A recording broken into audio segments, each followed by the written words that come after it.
Agora você ouve uma palavra de vida com o pastor Érico Rodolfo Bussinger.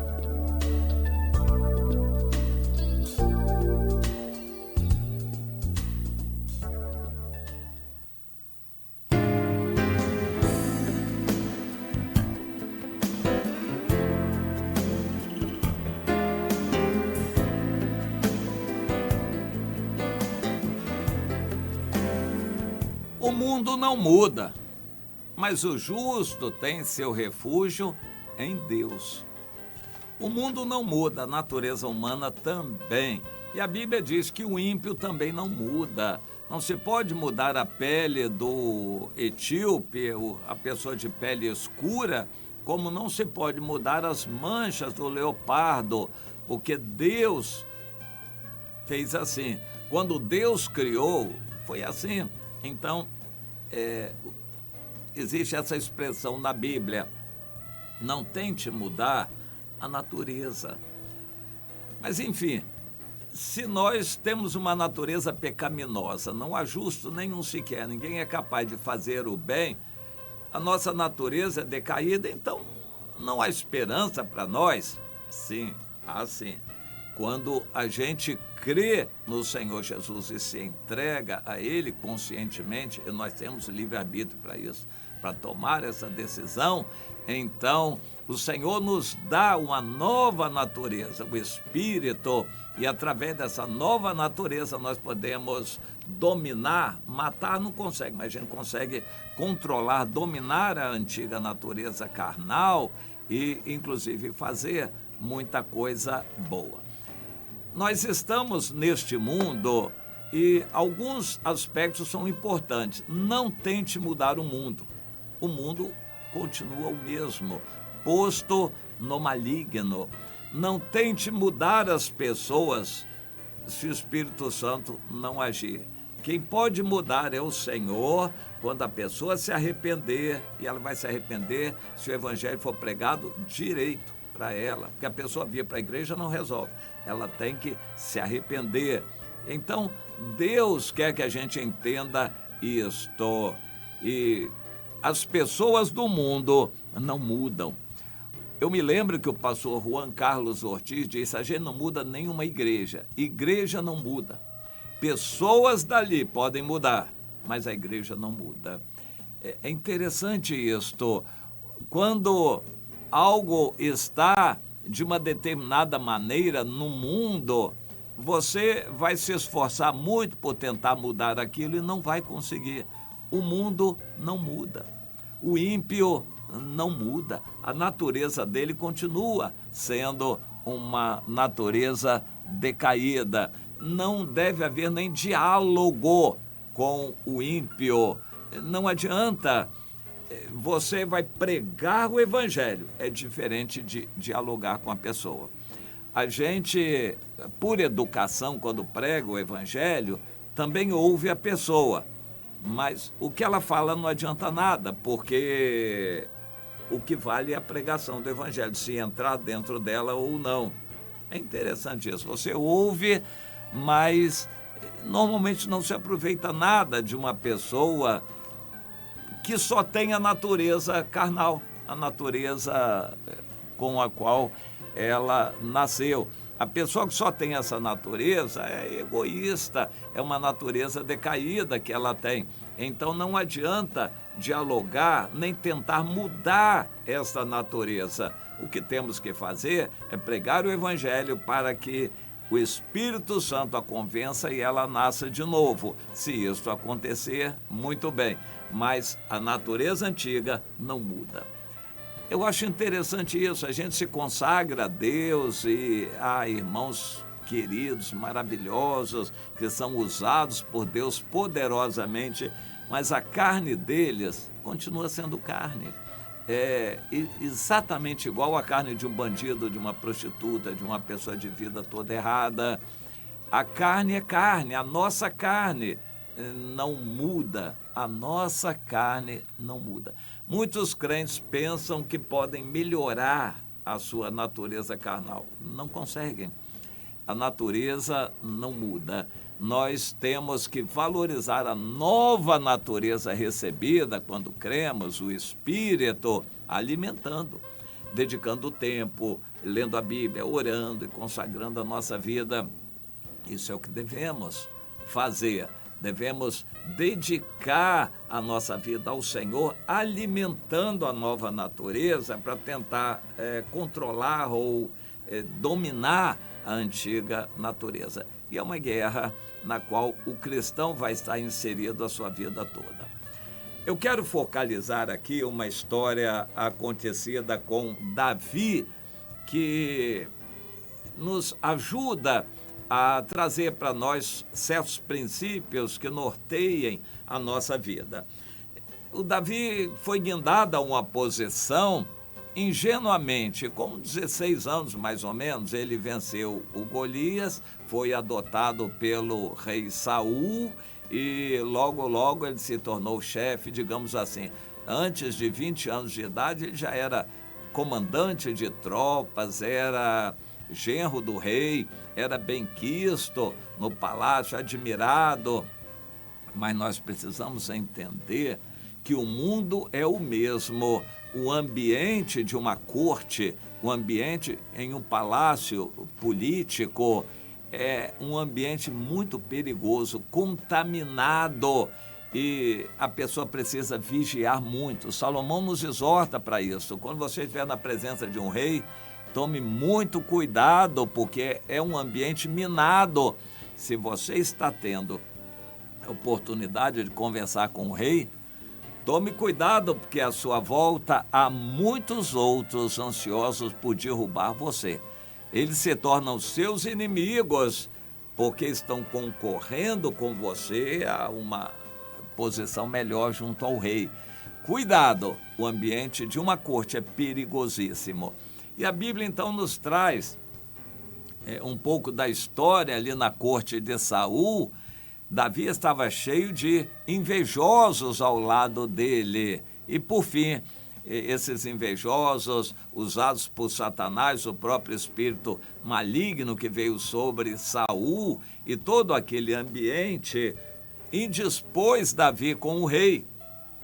E o rei começou a olhar Davi mal, como um concorrente. Se Davi é benquisto, todos elogiam, diz que ele matou 10 milhares e eu, o rei, só milhares, então o que lhe falta senão o reino? E dessa forma ele começou a ver em Davi um concorrente e não um subordinado fiel.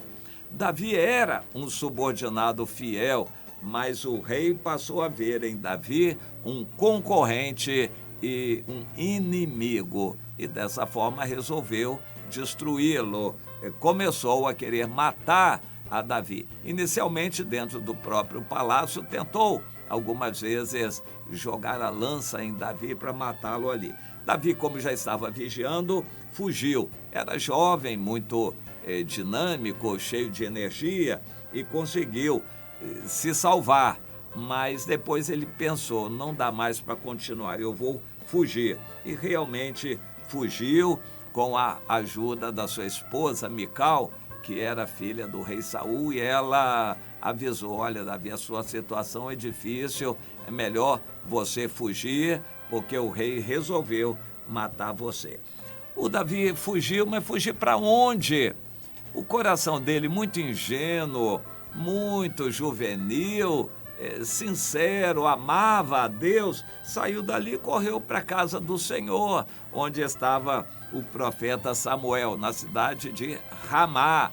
Você lembra que Ramá era uma cidade, o nome Ramá quer dizer um lugar alto, onde morava o profeta Samuel, já velhinho, e para ali foi, então, o Davi quando fugiu de Saul. Era a casa dos profetas. Interessante.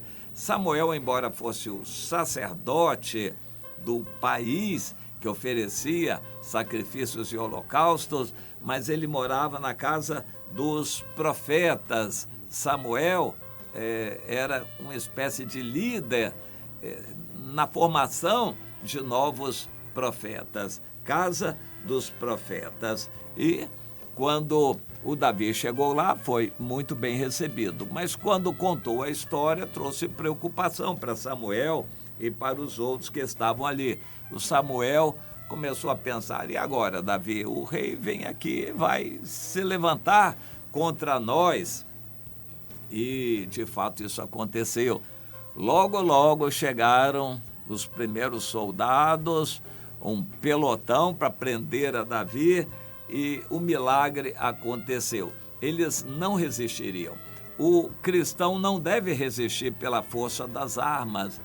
A nossa arma é espiritual, ou as nossas armas são espirituais. Não devemos lançar mão de armas humanas, nem da violência. Não é por força, nem por violência. É pelo Espírito de Deus. E aconteceu o milagre. Imagine você, um grupo grande de soldados vem contra você e atacam, e você não tem como se defender. Então, de repente, o Espírito Santo veio sobre aqueles soldados, eles começaram a profetizar.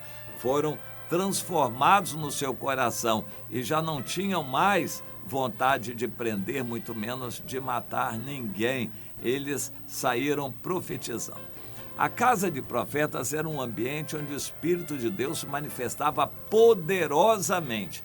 Nós precisamos, nessa época do Brasil, com tudo que está acontecendo e o mundo do jeito que está, de casas de profetas, um local onde os cristãos se reúnem não só para reunião, 2 horas de reunião, para passar um dia todo na presença de Deus em oração.